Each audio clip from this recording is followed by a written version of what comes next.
Good morning, everybody, and welcome to a brand new week of Morning Cup of Hockey presented by Bet365.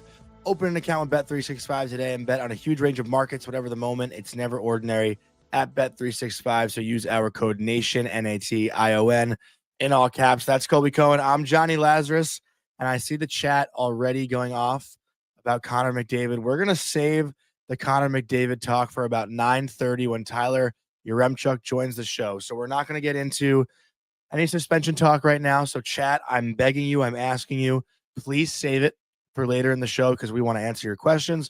We want to hear your opinions. Save your anger. Some other stuff. Huh? Save your anger for 9:30. Yeah. Save the anger for 9:30. Please channel it. Hold on to it because we want it, but we're not going to get into that right away. There are a lot of other things to talk about around the NHL. I was at a wedding on Saturday night and I didn't look at my phone for 2 hours. I checked my phone. I had 150 missed texts about Lafreniere going to the Canucks. And I was like, what the hell is going on? I saw so many trade rumors. You know, I just, let's just get right into that, Colby, because we haven't talked about the Rangers a lot lately. And I know there hasn't been much talk about with the Rangers lately. And obviously everyone knows my ties to them and we don't want to play any bias, but they are making news again. And if you look at the NHL standings, though, if you look at the standings, not based on point percentage, but based on actual points, since January 1, the Rangers right now are at the top of the NHL standings.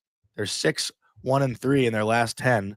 Things are turning around a little bit, but these Vancouver Canucks trade rumors, it's really more about the Canucks, I think, than it is about the Rangers. But, you know, what did you hear over the weekend? Because I know you were texting me about it too. Well, first of all, unfortunately, Johnny, the standings started in October. So a 6-1-3 record in January, still outside of a playoff spot, it just doesn't excite me all that much. Look, I thought your reaction to it was pretty interesting this weekend because Vic was sending in those videos, as Elliott's reports were coming out. And I don't even think I reacted. Hockey Night in Canada. No, your reaction was basically, I'm not going to speak to you about this right now. Like I'm at a wedding, leave me alone. And it was so juicy. It involved things that are so near and dear to your life.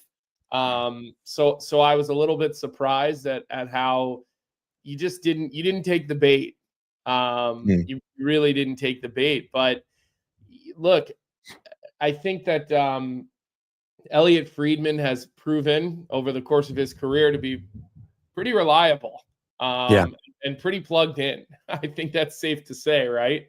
So, when you see that come out and he goes live with that on Hockey Night in Canada, you have to assume he's got a number of really, really credible sources, and so it makes me believe that this really was at the goal line.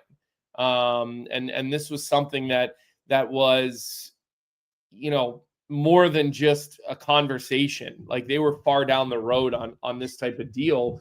I think where the guessing really comes into play is what were the Rangers willing to part with? We hear all these rumors. Lafreniere was going back the other way. Maybe it's Braden Schneider. Brandon Schneider. Yeah, Braden. You had it right. I'm thinking of the former defenseman who I just got a DM about who's going into the Jewish Hall of Fame. Matthew Schneider, probably. Matthew Schneider. No, he's already in it. He was like the number one guy when I was a kid. Yeah, they reached out to me about they were re-honoring him for something, and they were looking for some social media juice on that. So let me ask you this question. Yeah. As a Rangers fan, I'm actually going to ask you to put your Rangers fan / I never comes off. Call you a writer, but whatever you are for the New York Rangers. How do you feel about this? Like, do you think that the New York Rangers are a JT Miller away from being back where they want to be with the players that they have?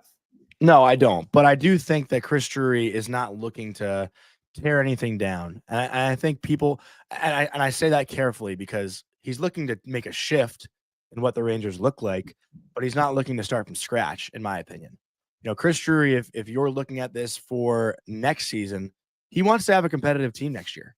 He's not looking to just trade off all the bigger players and buy assets and then start with a younger group and build through a draft. Like, I don't think that's what they're looking for. I don't think they're looking for assets. I think the Rangers want to make hockey trades. And I know fans and a lot of people in the hockey world love this like retool versus rebuild conversation. And I think if we're sticking with that, the Rangers are looking to retool. They want to change their identity. They want to bring in bigger name players that have different, I guess, feelings around them. What has been here in the past 3-4 years has not worked.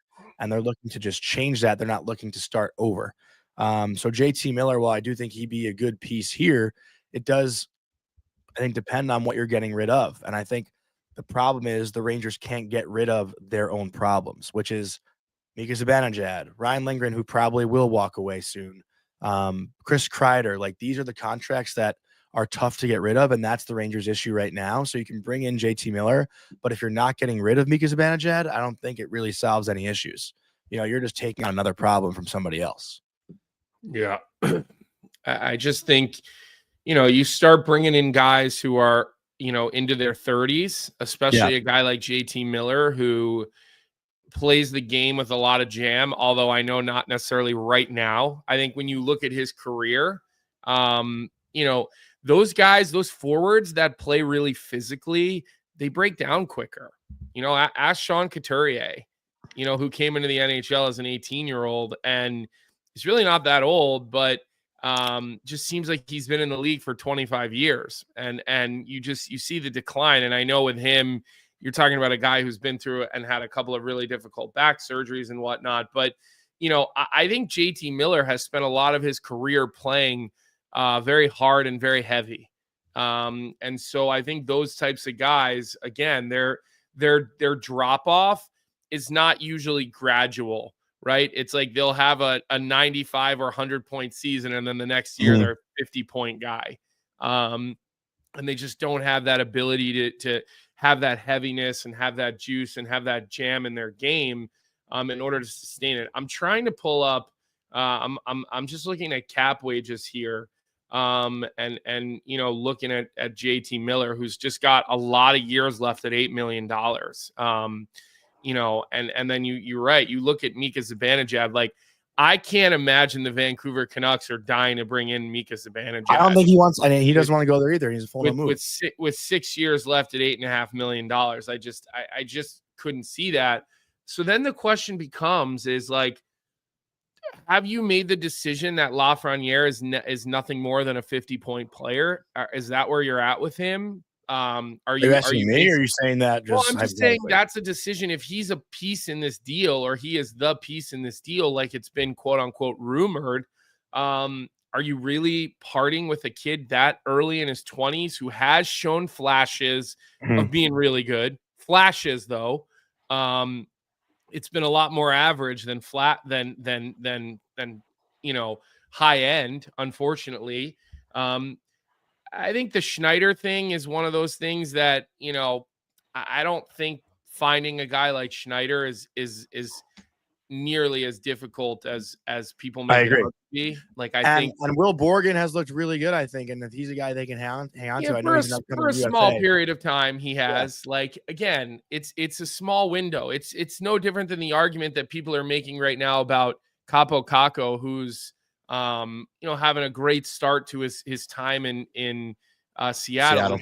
Like, let's revisit his numbers after he plays 100 games for Seattle. Or 80 games for Seattle, right? It's one thing when you kind of get traded and you have all this adrenaline during the dog days of the NHL season, when everyone else is kind of just trying to get themselves to the month of March, basically, to try to like jack themselves up and start going. If you remember the quote we talked about last year from John Cooper about how teams kind of ebb and flow their energy and the way that they play in order to make sure they're peaking, in March and April. So I think, to me, if you can get JT Miller, sure, I'm not overly bothered by it, even though like 6 more years at $8 million for a 32-year-old is definitely carries a little bit of risk. Now, remember, with the cap going where it is, that percentage against the cap is just going down, right? So maybe not as harsh of a hit as you might kind of feel. If you are the Vancouver Canucks, though, like, how are you continuing every day with this noise around the team? You know, if you're in that room, I'm saying, because it's clear that something is happening, but they do come out and they beat the Oilers, you know, the other night. Like, but if you're a player, you can speak more to it, Colby, because you've been around it. Like, you know, something's changing. You know, it's changing soon. How do you, I guess, tune all this stuff out and continue to play hockey? And I know you're a professional. It's like you got to focus on the game, but these things are real but things. It's still humans. Yeah, you're still human beings, and I think it's an unfortunate situation because I think that the Canucks probably come to the rink every day, waiting for the shoe to drop. yeah. Right. And it's almost like you're just waiting for this situation to be over with. And chances are this situation doesn't get quote unquote over with. Like, I don't know. I mean, we can ask Frank tomorrow what he thinks, but if you made me tell you right now what like, you have to tell me exactly what you think. Do you think JT Miller or Elias Pettersson gets traded this year during the season? My guess would be no. I don't actually think that either of them gets moved. Maybe in the offseason, maybe around the draft, but I don't know. Like, I don't think so. I mean, what do you all think in the chat? Do you guys think that JT Miller actually does get traded? Because again, I think from what Elliot said was that Elias Pettersson has signaled to them, I want to be here, right? Mhm. Like I think, again, he doesn't have the trade protection. He's 26 years old. He makes a lot more money, but I'm probably willing to drag that out a little bit more.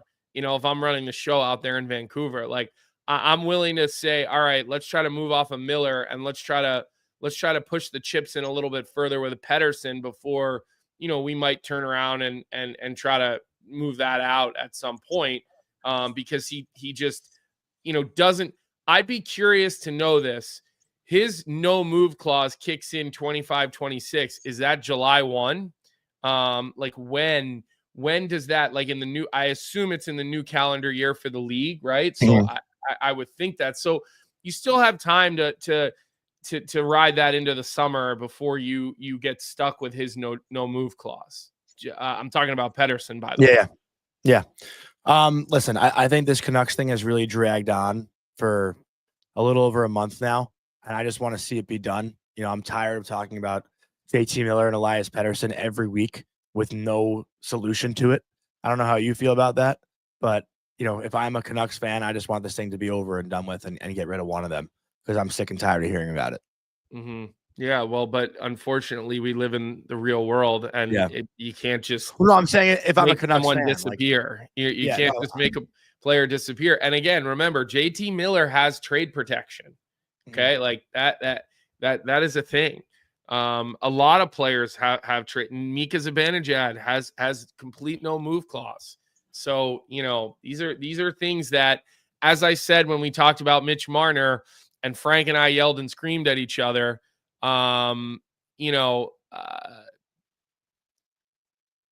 It gets way more complicated when a player has their own ability to control their destination. I mean, it just makes all the world of a difference. Yeah. I want to transition and talk about another player, a young player, second overall pick in 2022 with the Devils, Simon Nemec. His comments over the weekend. We talk about young players and development and taking time, and it's a marathon and not a sprint. But Simon Nemec had this to say over the weekend about requesting a trade. And Colby, I hope it's okay that we're going into this topic because I thought this was something that we haven't really talked about in a while is younger players speaking out. And this is what Nemec said over the weekend. I've gone through the toughest period of my career. It's over now, and I think I'm playing my best hockey again. It's hard to say. It's still too early to request a trade. If this situation continues, it will have to be addressed. But for now, this is how it stands. So I know we have a lot of Devils fans in our chat. I'm curious what Devils fans think of these comments from Simon Nemec. But do you agree? Do you disagree with those comments? Like, he's a guy who's played 69 games in the NHL, a second overall pick in year 3. only playing 69 games so far to this point of his career. And the Devils in those 3 years, last year he gets a lot of time because the Devils weren't a playoff team last year. But this year, with the Devils and how they started the season, he was in the lineup to start the year, and then he's been sent down. The team hasn't looked that good lately. He claims he's playing his best hockey. Maybe that warrants a call up. Seamus Casey is still in the minors. Ben Wasserman in our chat writing about Seamus Casey. What do you make of what the Devils have done with their blue line? Because I don't think the Devils have done a bad job building it out. Like Jonathan Kovacevic has done a great job this year for what he's earning. Brett Pesce, obviously a big ad, but if you're Simone Emmets, do you have the right to be angry? Do you have the right to feel this way? Didn't he? And I was reading the chat a little bit as you were reading through that quote, but didn't he also say something like, I can't remember the last time a second overall pick spent something like that? Yeah. That was him. Yeah. He had a comment maybe the day or two before. I can't remember the last time a second round pick spent this much time on the farm. Look, what do we always ask for? We always ask players to actually say what they think and what they mean to the media. So when a guy does it, who are we to jump down his throat? No, I don't think anyone's blaming. I don't think anyone's blaming Nemec. Well, but I'm just saying, I think a number of people had this visceral reaction of but I think people agree with him. That you shouldn't be saying that. You shouldn't publicly state those feelings. But at the end of the day, like, why not? If that's how you feel, go for it. Not to mention, we just saw, what's the kid's name that just got traded from Columbus to Minnesota? I'm drawing a blank. Yaremchuk. We just saw him come out and voice his frustrations with his situation. And what did it do? It got him traded to a new situation. Look, we've been talking about how crowded the blue line is prospect-wise since before Seamus Casey signed, right? And I've said 3 or 4 times, I said it last year at the trade deadline, I wouldn't be surprised if the New Jersey Devils use Seamus Casey to get better somewhere else, because they have Nemec and they have Hughes and they have Hamilton, and like they've got a lot of guys who, are playing with a similar mindset. They're offensive guys. They want to have the puck on their stick. They want to transport the puck. They want to be involved in the offense, right? So you have to start looking at the mix. And look, it wasn't that uncommon that long ago that a player would need to spend 2 to 3 years in the American League working out the kinks. The Devils are not in a rebuild, retool situation. They're in a situation where Tom Fitzgerald better start winning playoff series. Yeah. So you're not going to put Simone Nemec, if you feel like he's still in a development mode, you're not going to put him in the NHL where it's win now mode, right? Like, they obviously feel like he's still making American League mistakes. He's still learning how to play the pro game. And they're just not ready to give him what it is that he's looking at. I bet you he's playing 23-4 minutes a night in every major situation in the American League. Up a goal, down a goal, power play, like penalty kill, playing against top players on the other team, taking big matchups. And they obviously feel like that is a better path for him right now than 13 minutes in the National Hockey League on a third pair, where you're tightening the screws anytime a game gets close into a pivotal time. So, I don't get as bothered by players having to play in the American League, because I do think it's really good for a lot of players. And I think we tend to see players rush and struggle more than they rush and then, thrive. I think you can, there's a lot more examples on the right than there is on the left. And I think that, I think that he's just going to have to wait his turn or come out, ask for a trade, and go elsewhere. And the Devils can accommodate if they want, but they don't have to. I just think that that's the way I kind of look at it. And I see Alex's comment in the chat. It says Nemec more than held his own in the NHL last year, but was thrown in way too soon. He needs a year to develop. Wish he could find a way to move Hamilton. Scott, look, it's not good for a defenseman to just survive in the NHL more than a forward. But, you can look around at any of these guys that are top 1 and 2 overall picks. We started talking about Vancouver, New York. We hit the name Lafreniere. We hit the name Capo Caco. These guys could have all used time in the American Hockey League. Every single one of them, right? More of them end up in this middling, not reaching their potential than, let's say, Jack Hughes, who struggled his first year in the National Hockey League, but then year 2, it was like, oh my God, this kid is the real deal. I don't want to necessarily compare Nemec to like my own personal playing experience, because obviously it's not apples to apples, but I feel like Nemec might have the same feeling I had in my sophomore year of college, where, listen, Nemec played his first year pro in the AHL. He had a solid first year playing the AHL. That's a development year. Then he plays 60 games his second year in the NHL, gets a taste of it, knows he belongs, and then his third year, he's not seeing any NHL time, excuse me for the stumble there. But like for me personally, when I got a taste of it my freshman year, I was like, okay, I belong. I can play here. Then sophomore year, I'm getting scratched almost every game. And I'm like, what the hell is going on? There's got to be a better situation out there for me. I know I belong out here. And I think that's what Nemec might be going through, where he knows he belongs, but there isn't a spot or room for him in his current organization. And you've had a taste of it. You've had, it's like a drug, right? Like when you get to the NHL, when you get to that highest level that you dream of, all you want is that. You want to be there. You feel it. You know you can earn it. You know you've had it before. And right now, when he knows he probably belongs, it's got to be frustrating to not even get a sniff or a taste of the NHL. Like that's why I transferred. I was like, I know I could play at this level. I need to show that. And I think that might be what he's feeling. And again, I know it's not apples to apples.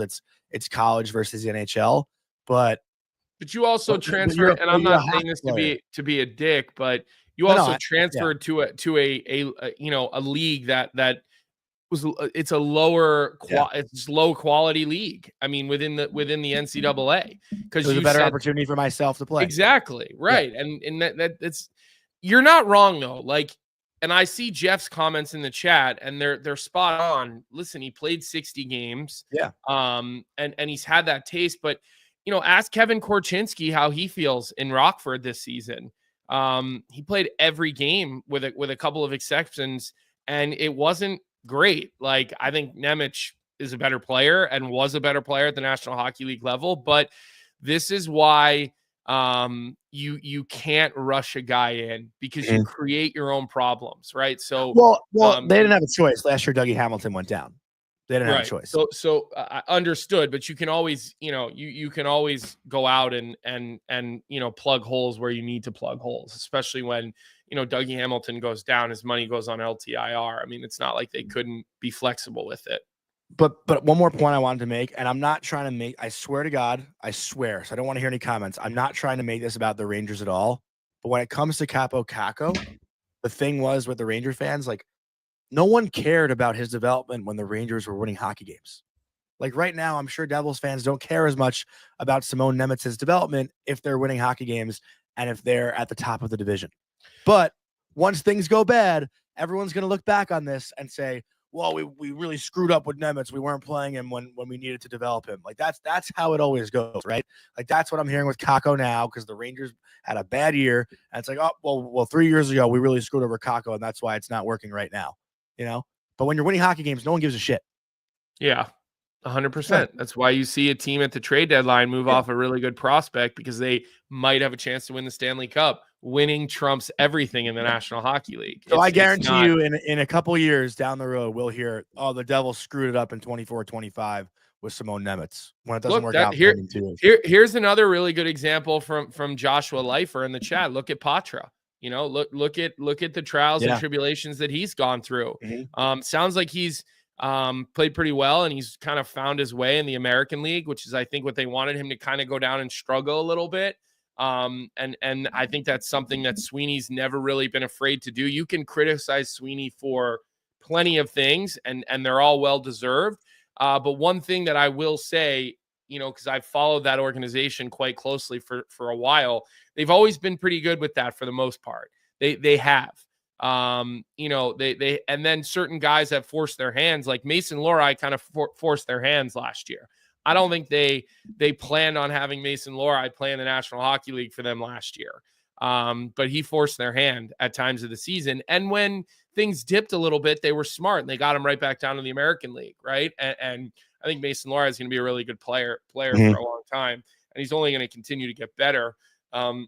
It's funny with him; he's actually been better in the National Hockey League than in the American League, and there are examples of that. Yeah, depending on the style, the way a guy plays, that sometime happens. Now, the question will be is do his comments push the New Jersey Devils a little bit?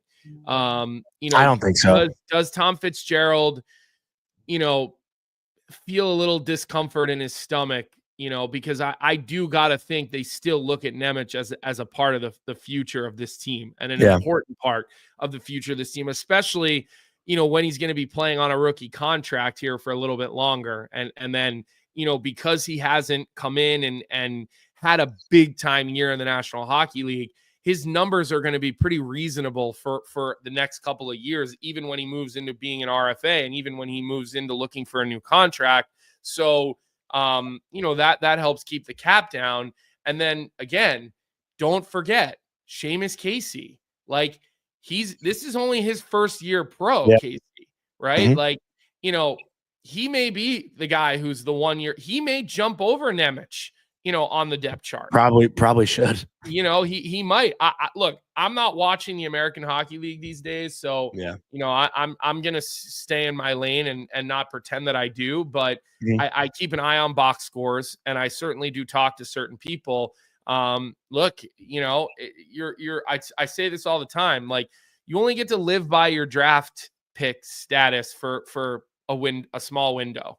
Then after you've got 100 games, 150 games, whatever it may be, then you're just that guy. You're no longer Simone Nemec, number 2 overall. You're Simone Nemec who plays for, the Devils AHL team or the New Jersey Devils, right? Like the Kako trade's a great example of that. They didn't trade the 2nd overall pick to Seattle for Will Borgen. They traded the guy who's been very average for a number of years. Isn't this interesting, though? This comment from Mechanicsville 804. Nemec and Casey are both part of the future for NJD. As a fan, we are not cup contenders this year. I would hate to see a rushed move to move on from one of these guys. 3 weeks ago, the Devils were like the Stanley Cup favorite. What are you talking about? We're not cup contenders this year. The Devils go like, 2-5-3 in their last 10 or whatever, and now all of a sudden they're not cup contenders. The highs and lows of being a hockey fan are unbelievable, right? Like, I think Mechanics, you're the only Devils fan I know right now that's saying that they're not cup contenders, because after the Capitals, I think the Devils are the 2nd best team in the East. Yeah, like I'm not writing the Devils out right now because they're having a tough slide. I obviously have them on fraud watch, but that's just me. Well, when you lose to the Flyers, you 3-1, and you watch the way that in that Philly game they just refused to get to the inside. I mean, it was interesting. Like, Hughes had the puck on his stick all game, but he just wasn't dangerous. He just wasn't. Everything was perimeter. It was just all the opportunities were coming from the outside of the dots. And give the Flyers credit, the way they defended the middle of the ice against the Devils, and the way that they kind of countered. And the Devils are usually a transition team that can really hurt you. And it seemed like the Flyers were the better transition team. Yeah. Was that Saturday? I think that game was. Yeah, it was Saturday. It was a day game. It was a day game on Saturday. So, look, I don't think Fitzgerald is going to sit on his hands, though. Like, I think that he's going to go out and do what he feels, he needs to do. I'm looking. JT Miller will be great there. They've got just under $2 million in cap space available. So if you're going to go out and get JT Miller, someone's going to have to move on. I don't know if it's Palat. Palat for sure. I think Palat is the guy that Devils fans want out of town ASAP. But like, who's taking his $6 million at 33 with 3 years? Like his production. I mean, I'd have to look exactly, what his production has been Playoff lately. Performer. But, Yeah, okay, that's fine. You know, he's won. I'll give you that much. But tough when you make $6 million and you only have 10 goals, 9 assists. I mean, it's not, I'm just looking at what his production's been like as of late. It's he's not producing. And his minutes have dropped for sure. The lowest amount of minutes coming on Saturday, 12 and a half minutes of ice time. 16, 17, 18, 14, 12 and a half. So you can see his leash with Jerry Keefe just is continuing to get a little Jerry bit Keefe. Jerry Keefe. What did I say? Jerry Keefe. Sheldon Keefe, sorry. You bashed me for that last year, remember? Little shout out to I think I said Jerry Keefe was getting fired, and I meant Sheldon Keefe. Yeah, a little shout out to our guy Jerry Keefe, who coaches at Northeastern. They could be brothers. They look enough alike that they could be brothers. They do. Although Sheldon Keefe does have a brother who's a hockey guy. He was like a legend for the Belfast Giants, his brother. All right. The moment everybody's been waiting for in today's show. Everyone get angry in the chat again. We want McDavid anger in the chat right now, and we want you all to weigh in. And I have a feeling I know how Tyler's going to feel about the situation, but we'll see. The Buffalo Bills won last night. Tyler got up early. He's probably feeling really good. He's probably really happy. Edmonton's 8-2 in their last 10. Calvin Pickard's going to potentially win a Stanley Cup this year as their starting goaltender, maybe. But we'll ask Tyler about all that. I want to read Tyler in, but I want us to give our just guess on games if we think he will be suspended before Tyler actually does hop in, because I don't want Tyler to change my thought right now. So before we bring on Tyler, just want to give a quick word from our sponsor, Proraso, the most complete choice for shaving and beard care, made in Italy since 1948.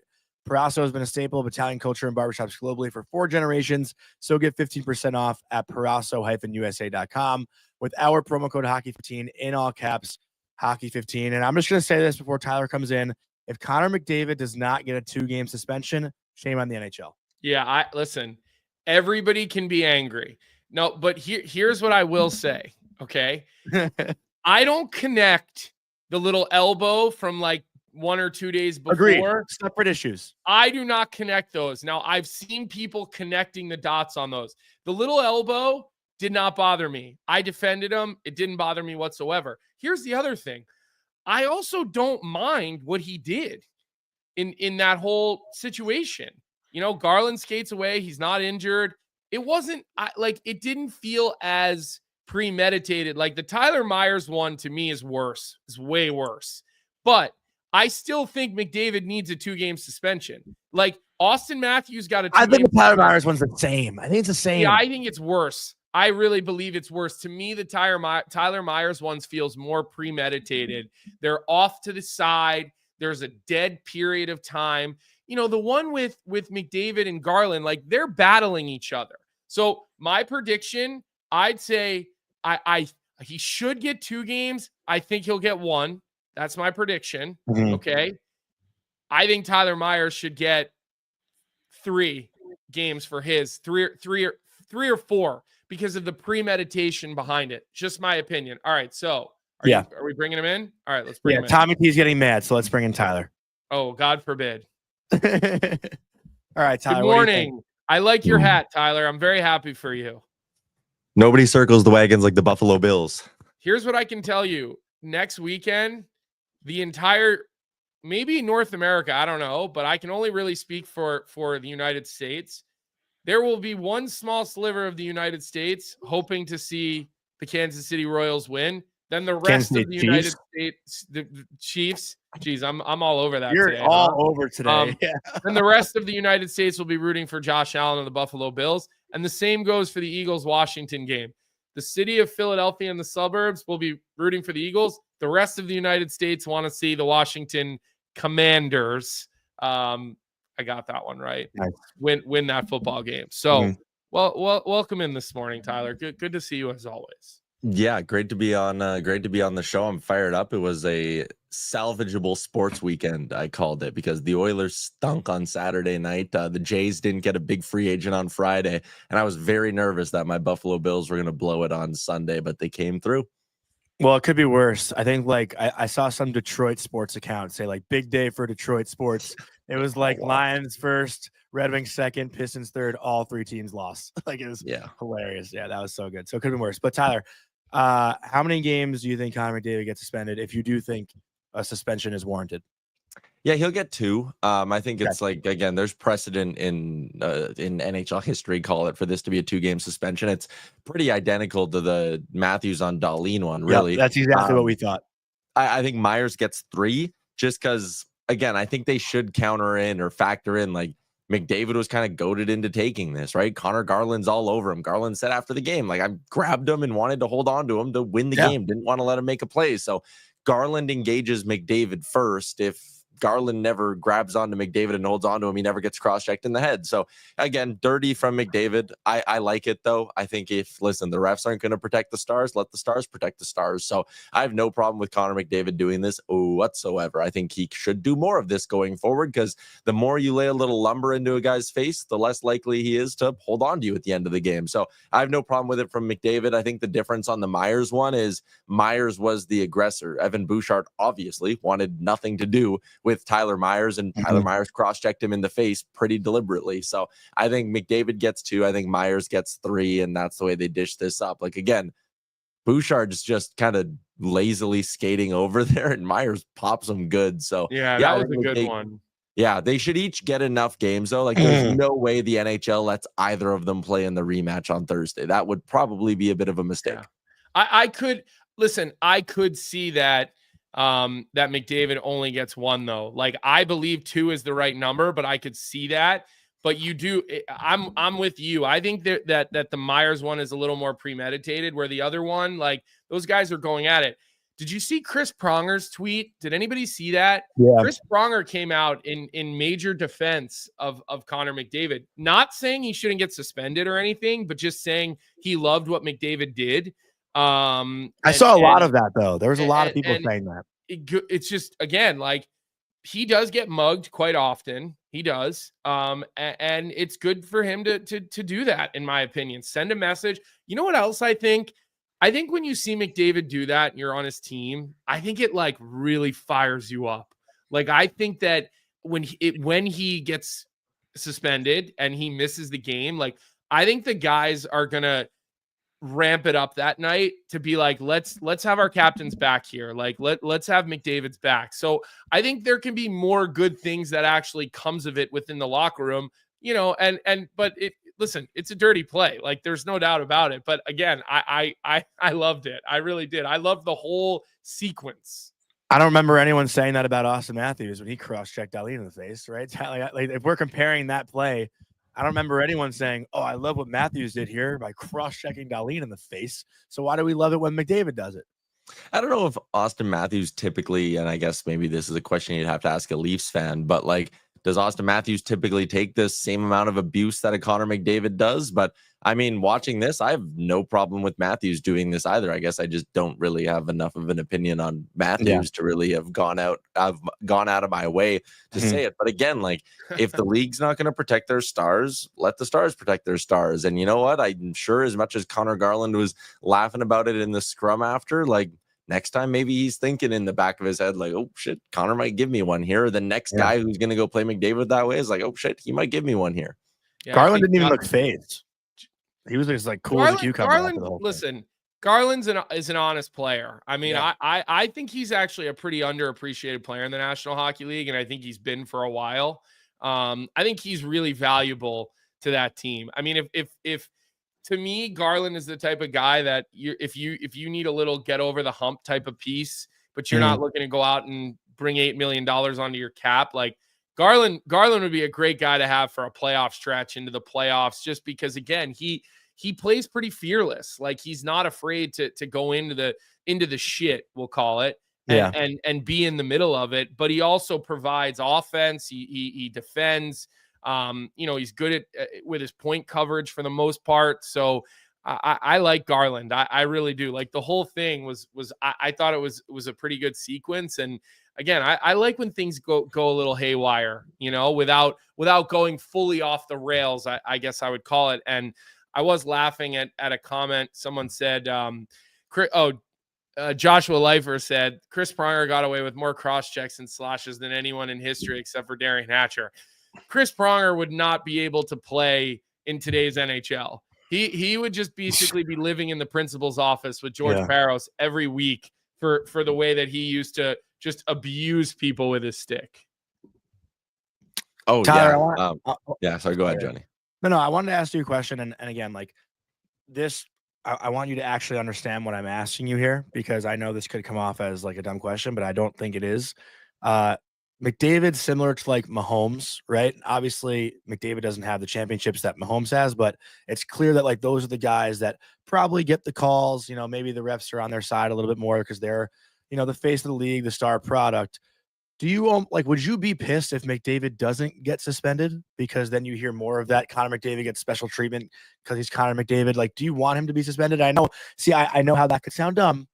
But it does. It sounds dumb. Just for the record.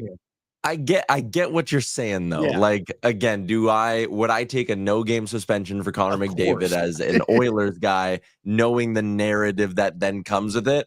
I would roll my eyes pretty hard if the league didn't suspend him. Like, again, it's a cross check to a guy's face. There's no doubt about that. There's precedent for that to be a suspension or a multi-game suspension. They should absolutely be suspending him. And you know, in the case of the Mahomes comparison, like I think the NFL's maybe jumped the shark a little bit, where all Patrick Mahomes has to do is put one hand in the air and refs are tossing a flag down on the field. I don't think the NHL needs to go that far, but when you go look at the numbers of how many penalties Connor McDavid draws compared to some other guys around the league, it's like he gets mauled every game. Yeah, like you're telling me, and I don't know exactly where the number is, but last year he was far from the top of the league in penalties drawn, and it's like he draws the most penalties in the league. Like I watch every Oilers game, I watch enough games from around the league. Like he takes a lot of abuse. And again, I don't have, similar to what Chris Pronger said, I have no issue with him going out there and once in a while just laying a stick to a guy and being like, no, I'm not going to get messed with. You're not going to sit here and just lay on me for the final 20 seconds of the game when we're trying to tie it up and get away with nothing because the refs weren't going to call a penalty on it, which is, again, that kind of becomes the focal point of the issue, at least for me from an Oilers perspective, is like, Conor Garland was allowed to just grab onto him and lay there, and the refs didn't feel the need to throw their arm in the air. So, yeah, I don't know. I don't think they need to go as far as, say, the NFL does with a guy like Mahomes, because, I mean, look at the hat I'm wearing. I obviously can't stand Patrick Mahomes, but I do think the league could do a better job of, it's not even like protecting the stars, but it's letting the stars play their game. Like, who's watching Hockey Night in Canada on Saturday night being like, oh man, I really hope I get to see Conor Garland shut down number 97. Like, come on. Well, I think the other thing too, like, and you even saw it this weekend, Mahomes tried to draw that penalty out of bounds, and he went down, and like, I mean, good football people were like, you just don't need to do that. That flop is completely unnecessary. Connor McDavid, to me, not a flopper. I mean, I don't, you know, that's definitely, I mean, I don't watch nearly the amount of Oilers games you watch, but, you know, doesn't strike me as a guy who's flopping around, Tyler. No, not at all. And I just went and looked. Connor McDavid is tied for 47th in the NHL in penalties drawn so far this season, tied with the likes of Corey Perry and Tyler Bertuzzi. So again, it's not like Connor McDavid's out here flipping around. You want to know who number one is in penalties drawn? It's Brad Marchand. Huh. Like, that's right. Yeah. All right. So let's stay on the Oilers here, but let's talk about some of the other things that the Oilers have done in the last little bit, and get a feel for how you feel, and really how the Edmonton Oilers fan base feels, because I saw a lot of mixed reaction about the John Klingberg thing, and I saw some confusion about the signing bonus and the contract, and there was just like sort of a lot of information out there and a lot of things going around. So we'll start with this. What is your faith and confidence in John Klingberg being the answer to, you know, the second pair for the Edmonton Oilers, which seems like that's the spot that they're really looking to fill? Oh, pretty close to zero. I really don't think John Klingberg's going to step into the lineup and suddenly be a top 4 defenseman. He obviously wasn't when he was a Toronto Maple Leaf. Now, I get that you could kind of say, well, he needed whatever he needed, the hip resurfacing thing, needed that cleaned up. So that's why he wasn't very good. Okay, sure. That is a real thing, by the way. I mean, that surgery and that injury, it does prohibit you from skating. And his bread and butter in his career has been the way he skates. Just throwing that out there. But there's also a list of guys who have had that surgery and never looked the same again, right? And for sure, with Klingberg, even the year before the debacle with the Leafs, when he went to Anaheim and then to Minnesota, like he still wasn't the same defenseman, and he's not going to get a chance to play power play 1 in Edmonton. That's obviously Evan Bouchard's role. Power play 2 gets roughly 8 seconds of time on ice every power play, so he's not going to get a chance to really affect you on the power play. He hasn't been a top 4 defenseman since 2020, 2021. So we're talking about 2-3 seasons here. He hasn't played hockey in over a year. I don't see it. And again, for them to commit what's basically boils down to a $1.7 million cap hit once they get into the LTIR space with Kane, I don't love it. On one hand, sure, free bullet. On the other hand, I don't think he's an answer. And then there's the other part of me that goes, if he comes in and he's fresh and he plays good hockey for a month, I'm worried that's going to lull the Oilers front office into a false sense of security. And they're going to be like, oh, maybe we don't need to go make that big splash and get that really impactful top 4 right shot defenseman, because look how good John Klingberg's playing right now. And then the wheels are going to fall off the thing come the playoffs. So I get it, because it's a free bullet. So I'm not going to sit here and rake them over the coals or do anything like that. It's a fine shot to take. I just hope they still have their eyes on something bigger, because they need something bigger than John Klingberg. Let me give you a follow-up to that. And then, Johnny, I'm sure you got something else for him. But if I was to ask you to take a step back and evaluate the job that you think Stan Bowman has done since he took over, and there's been some other little moves. Obviously, I think I saw Derek Ryan went on waivers and Noah Phillips stayed with the big club, which I think is something you have been. I think Philp is a guy that I know that I've heard you like before, I guess. And you've said that he may be a guy who sticks around. I think you said that months ago, actually, about him. So you were kind of on this a while ago, Tyler. But, what grade would you give Stan Bowman for what he's done, with this team since he took over as general manager? First off, my love of Noah Philp. As you know, Colby, I'm the play-by-play voice of the University of Alberta Golden Bears. Noah Philp was a Golden Bear. This dude was electric. I remember there were games where, we're talking 6 to 8 scouts coming to watch Noah Philp. I remember Ken Holland being in the building, and I was like, they have to sign this guy. So I am a big Noah Philp supporter, and his story is really, really good as well. Can you talk really more about that, his story? Yeah. So again, he had a bit of a personal issue. He missed half a season with the University of Alberta Golden Bears in his last year. He turned pro. He played a year. He retired last summer. Didn't play an entire calendar year. Did not play in a competitive hockey game.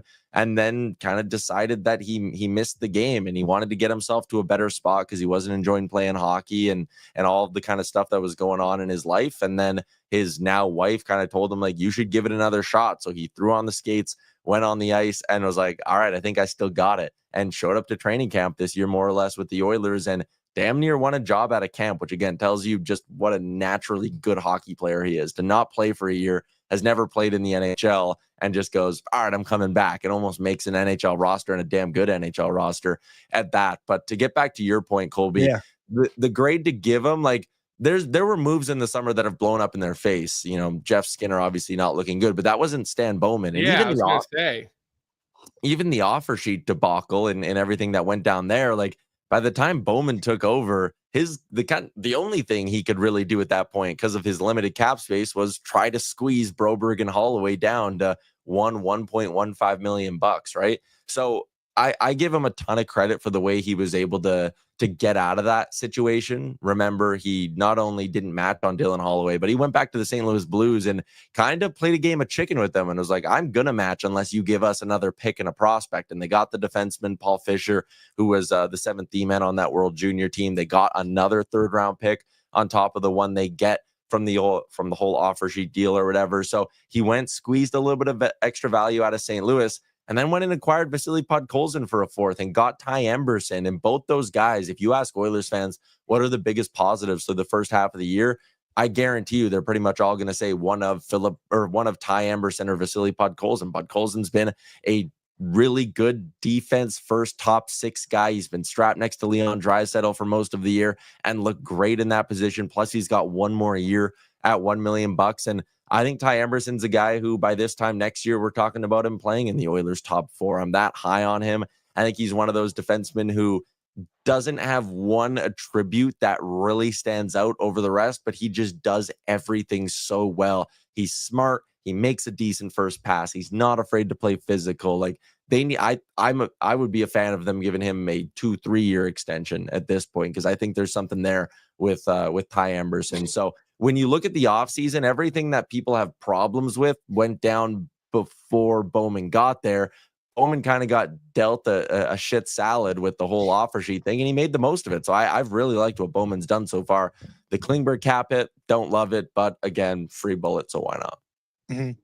I wanted to stick with this Noah Phillips story because I was just looking up his elite prospects while you were talking there, Tyler, and I don't know if our listeners, I mean, they probably do, but we don't talk about youth sports ever, and I'm not too familiar with it, but seeing a guy play AHL games, then go to college or university, as you guys call it, for 3 years, and then go back to the AHL, like that's got to be very uncommon, right? Like there's no way that's a thing that happens, especially, players coming out of youth sports and then going pro to begin with, but to start in the AHL, then go to Canadian University, to then go back. I mean, his story should be publicized way more because I have not seen much of this.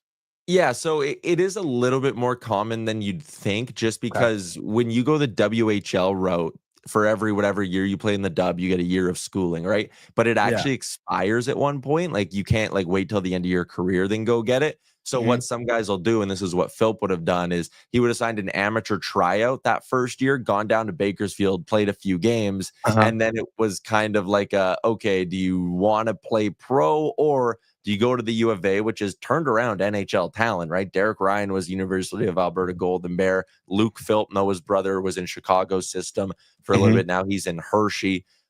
So it's kind of like if you don't use your schooling then it's like you're not gonna get it down the line. Like you got to be pretty sure you're gonna stick as a pro and actually make some money to make it worthwhile. So a lot of guys will actually go down, do the amateur tryout, and be like, not really for me, and then they'll go play at the U of A for a few years. Like Alberta has this one player this season, Brett Hyland. Capitals fans are gonna love this guy. I think he was a 3rd round pick of the Washington Capitals, was going to try make the team this year out of camp, had some personal stuff come up and was like, hey, I just want to stay close to home for the season.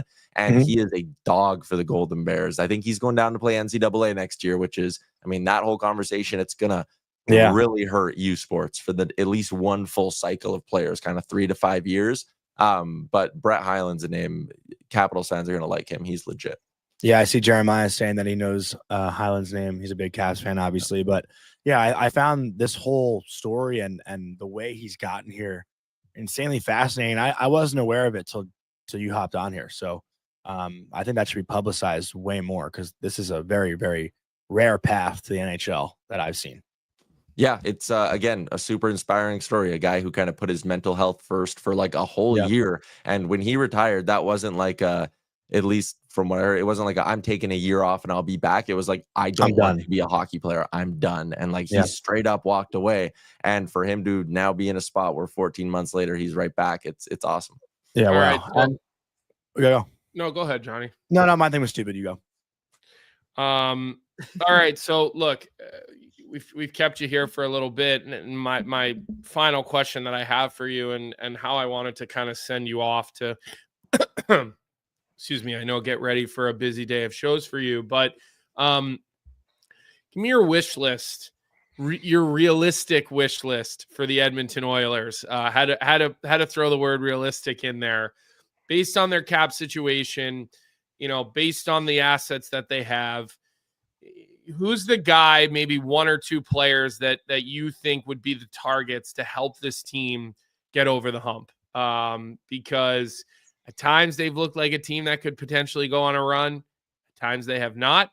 We all know about the start. I think now at this point, we're just used to them being bad early in the season, and we know how they're going to look come the new year. But, give me a couple of players that you would not expect, or you would not be surprised to see wearing that Edmonton Oiler jersey here sometime in the next 6 to 8 weeks as we get towards the trade deadline and beyond. Yeah, so if you're going to spend big on something, got to be a defenseman. The only problem, like when you look at Frank's trade targets board, is I don't think there's really anyone on that board who's a great fit. I like Provorov because he's a lefty who can play the right side, but again, is Columbus even going to make him available? That kind of remains to be seen. So on Frank's board, I think that's kind of where I go, or I think when I go realistic, it's Provorov. I think that he would be a really good fit. Outside of that, like if I can kind of dream scenario, a couple of names, I think the dream would be if you can get Mike Matheson out of Montreal. It's a guy who defends really, really well. He plays guys tight. Yeah, he's a great skater. He's a lefty who's been playing the right side all year. So you'd slide him next to Darnell Nurse, and I think they'd be a really, really good pairing. He's the type of defenseman who I think Nurse would really thrive with. So I would be all over Mike Matheson if you can find a way to get him. My kind of sleeper team is Utah. I know someone put in the chat that, Michael Kesselring should still be an Oiler, but now that guys are getting healthy in Utah, once Durzi's back and Lamoureux's back, it'll be Sergachev, Durzi, Lamoureux, Marino, Ian Cole, Oli Mata, Yusuf Alamaki, Michael Kesselring, and they'd still have Robert Bortuzzo on IR. Like they're getting to the point where they're going to have like 9 NHL defensemen in Utah. 3 of them are really good right shot guys with team control past this year. Like, if Utah decides to sell off a little bit, which I don't think they will, I think after listening to Frank's interview with Bill Armstrong, they want to add. But if you can get a righty out of Utah, give me any one of Kesselring, Marino, or Durzi. Again, that you'd be paying a lot. No way they move a guy like Durzi. But if you can get one of those righties out of Utah, if you can get a Mike Matheson, someone who's like a really good high-end puck mover, who, again, is almost like a better Ty Anderson, where they're not afraid to play physical. They can skate well, but they pass the puck really well. That'd be the best fit next to Darnell Nurse. I'm just not sure if that guy's available right now, which, again, maybe brings us back to Klingberg. Maybe that's why it was smart to take that shot on Klingberg if you look around the league and you hate the market. Well, you can always bury Klingberg in the American League if it's not working out. I want to just say I like Provorov. I mean, because to me, Ivan Provorov is a really good second pair NHL defenseman, where your disappointment would ever come with him would be when you expect him to be a top pair guy. And in Philly, the best year he ever had was when he played with Matt Niskanen. Well, that's not true. His maybe first season, second season, but I mean, then he got into his career, he got his contract extension. He had a great year when he played with Matt Niskanen because he didn't need to be the guy. Matt Niskanen was actually the guy at that point. And Provorov just played great hockey, and then Niskanen retired, and then now all of a sudden Provorov was back to being asked to play 25 plus minutes on a top pair against other teams' first lines. It just pulled him a little bit out of where he could shine. I think if you have Ivan Provorov on your second pair in Edmonton, and he only makes 4.725. I don't think Columbus trades him though. That's a low number. I actually could see them trading him, because unless he signals to them his willingness to stay in Columbus, and maybe he did. His brother just committed to Ohio State, Provorov. He plays for the U16 Rockets. So maybe the brother is signaling that Ivan wants to stay in Columbus by committing there. I'm just connecting dots here. I don't have any inside or info on that. Mm-hmm. And again, I see people in the chat saying he wants to stay. Listen, I hear you on that, and I know every player says the right thing. Their willingness to stay, you learn about that when the agent and the GM are talking about a contract extension.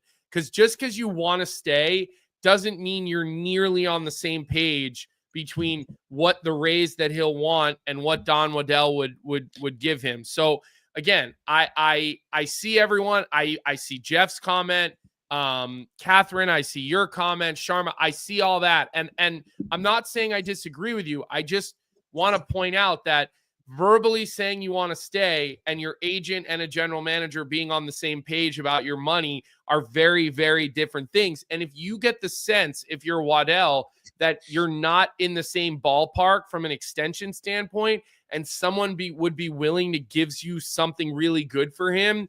The Columbus Blue Jackets, if they make the playoffs, they're not a threat to win the Stanley Cup. So if you're not going to have Provorov long term, why would you not move off of him? That's just my feeling. And I do agree with you, Tyler. I think he fundamentally changes your back end if you add him to the mix. And then if you could get him signed long term, he's only 27 years old. And I'll tell you what, I know this for a fact, 28 years old. Not many guys take care of their bodies and train like Ivan Provorov. He trains like a madman in the offseason. I have a feeling he's going to be able to play for a long period of time because of the way that the work that he puts into himself. So it's an interesting name and one that, in my opinion, would fit really well out there in Edmonton. I watched him a lot when he was here in Philly, Tyler. So that's a funny name. The other one, Tyler, that's in the chat right now, I see a lot of people saying we want Cody Ceci back. Come on. Like I've been on Oilers Nation like too many times and seen the chat too many times. They were marching down the streets with signs ready to nail him to a cross, Cody Ceci. Like he was not loved in the city of Edmonton. How quickly people forget that they want to see Ceci come back to Edmonton. I see your face. Yeah, I mean, no, that's dumb. Like Ty Emberson and Troy Stetcher. I had this take at the beginning of the year, and I like to think I've been proven right over the first 45 games. Ty Emberson and Troy Stetcher are better than Cody Ceci and Vinny Desharnais. Like people were worried about the Oilers' blue line coming into this year, and I was kind of like, whoa. It is no worse than what they were dealing with in the past. It was our mailbag question today at Oilers Nation too. It was like, hey, he's playing top pair minutes in San Jose. Why wouldn't you be interested in him? And it's like, oh, just because he's playing them doesn't mean he's playing them well. Tyler, just before we let you go, I kind of want to give you a chance to touch on what we're doing next weekend if you want to talk about it. You obviously had experience doing it before. For those of you who don't know, I will be going to Western Canada for the second time in my life this coming weekend. So Tyler, why don't you tell the fine folks in our chat what we got coming up? Yeah, Jasper Pond Hockey Tournament out at the Fairmont JPL. It's one of my favorite weekends of the year. This year, it definitely hits the heart a little bit more after everything that the Jasper community went through over the summer with the wildfires that kind of tore apart the town. So we're so excited to be back in Jasper and kind of going out there in support of that community. So Johnny, you're going to love it. You play pond hockey out in a middle of a lake with all the mountains around you. Like it is such a cool spot to be playing hockey. And then from the other perspective, I mean, the Oil play on Saturday, we're going to have a watch party. Johnny, we're staying in the same cabin as well. And when I say cabin, you think like bunk beds and like that's exactly where I was going. Yeah. Johnny, it's like a 2,000 square foot cabin with like 4 bedrooms. There's a pool table in the basement. There's a big fireplace. Like this thing is sweet. And you can like put your skates on in the room and like walk across the snow onto the lake. Like it's picturesque. It's beautiful. It's a really, really fun weekend. I can't wait for you to come up as well, because I think we're going to have a good time. Johnny, did you get your passport situated? Are you good with the passport? It's right here, right next to me. Last year, I don't remember where we were going, somewhere Toronto. In Canada, and you almost didn't get in because your passport was expiring, in a couple of days or something like that? 6 days after the trip. Can't take him anywhere, Tyler. I hope you're ready to do a lot of babysitting. Like he's a lot. He needs a lot of attention. What are you going to do for the Bills game? A lot of hand holding. The Bills play 4:30 Mountain Time on Sunday. I'll leave at 10 o'clock on Sunday from Jasper. Only takes 3 hours and a bit to get there from Edmonton. Flying to Buffalo to make sure or to Kansas City to make sure your boots on the ground, or what? Oh, I'm tempted to do a lot of things. Get a royal blue jersey on in a sea of red out there in that freezing weather in Kansas City. Maybe you could sit with the bank robber guy, the Chiefs fan that was robbing banks. He gets a day pass, I think, for the Chiefs playoff games. But I don't know if I'm going to drive you back, Johnny. At first I thought I was going to drive you out there in the Big Nation truck, and we were going to have a great time. And you probably would have gotten car sick because it's the worst ride ever. No, I'm kidding. But yeah, no, we'll have a good time out there. Yeah. All right. Well, we'll be looking forward to the stories. I hope you'll have a GoPro strapped to Johnny's head. So is he on your team, Tyler? No, we're on opposite teams, so that's going to be interesting. I'm on the barn burners. All right. Well, we'll be looking for updates after the big Jasper weekend. Tyler, as always, we appreciate you. We know you've got other shows to get to today. DFO live at noon. Tyler and Frank, I think you guys are together most of this week. I'm subbing in one day this week, I believe, maybe Friday. Yeah, Thursday. I think you're on, Okay. yeah. So that'll be fun. So we'll connect Wednesday and we'll get ready to have some fun. But have a good rest of your day, Tyler. Thanks for starting Monday with us. We appreciate you as always. Yeah, no problem, boys. Thanks for having me on. Thanks, Tyler. Awesome stuff there. When is the McDavid announcement going to be made? Like 2:00 today? Is that when it's usually made, or is that? Well, I think the hearing is. I believe the hearing is today. I don't know, Jeff. Maybe you could chime in the chat and give us that information, because I'm sure you have it. I saw you tweeting that there would be a hearing. Of an in-person hearing was not offered, so. That gives you a little bit more of an idea of kind of how they're leaning on this a little bit, but it does say that there we go. So Jay Thielen says hearing is today. So we'll have that news at some point, hopefully before DFO Live that comes out. But if it comes out after DFO Live, I'm sure it'll be covered today on Monday's edition of the sheet. So look, it's getting to be that time, Johnny. Like, I know we're in the dog days of the season. Yeah, it is the dog days. But trade deadline's not that far away. So what happens the next 2 weeks, 3 weeks is really going to inform the trade deadline for a lot of different teams. The Rangers, the Bruins, teams you don't expect to be, on one side or the other, going into the trade deadline. But it does say that it does feel like the next 3 weeks are going to be extremely pivotal because of how close, especially in the East, how many teams still feel like they're in it and they could catch a playoff spot. Yeah. Also, I do think Four Nations coming at the time that it's coming at is so perfect, because these months, the January to March, is just so repetitive, and it does feel like you wait a long time for that light at the end of the tunnel of we're wrapping up the regular season into the playoffs. It does drag out a little bit this time of year. I think Four Nations is going to be an awesome reset for everybody. I really do feel that, and it's exciting to look forward to. I mean, we're 2 weeks away, 3 weeks away from Four Nations, and then the deadline stuff right after Four Nations will probably heat up. It's going to be awesome. A little different than years past. But are you still curious? What? Are you still worried / curious about how guys are going to play in Four Nations, or do you feel because you've been asking this question for months, are they going to play all in, or is I know how they're going to play. Exhibition? I know how they're going to play, but there's also guys like Chris Kreider, who's missed games due to injury, that's going to play in Four Nations, and God knows what he does to himself injury-wise if he makes himself a little bit more unhealthy. And he was a guy that the Rangers were looking to potentially trade, and I use that in air quotes because I don't think they actually were ever going to trade him. But if there are rumors around him having injuries, who's going to want him? No one's going to want him. But if there are players that are looking to be traded, or players that are a big part of their team for a playoff run that potentially get hurt in Four Nations, people are going to be pissed. I mean, look at Mets fans, and I'm not even a baseball fan, but I know this story. Edwin Diaz played in that international baseball tournament right before the season started, and he was injured for the entire year. The Mets' best pitcher. And granted, that was I think he was injured in the celebration or something, which is ridiculous. But you know what I mean? I think about John Tavares.